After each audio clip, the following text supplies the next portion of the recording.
Erkak pul topaman deb oilasini unutdi. Ayol uyim, ro'zg'orim, bolam deb o'zini unutdi. Erkak ham, ayol ham o'zini unutdi va oila parokanda bo'lib ketdi. Aslida bu to'g'ri.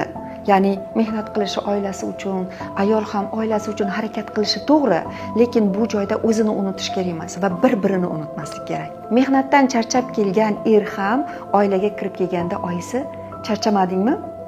Zerikmadingmi?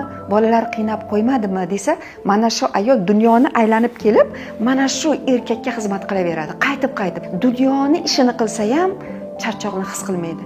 Er uyga kirib kelganida ayol aytsa, dadasi kun bo'yi oyoq ustida o'tirdingiz, bizni deb. Yaxshi ham siz borsiz, siz keldingiz, xonadonimiz nurga to'lib ketdi. Keling dadasi deb tursa, har kun ayol kishi bitta yangi gap aytsin er uchun. Eri eshitmagan gap bo'lsin. Ana o'shanda erkaklar ruhlanadi, kuch oladi, g'ayrat oladi. Mehnat qildim deb hisoblamaydi.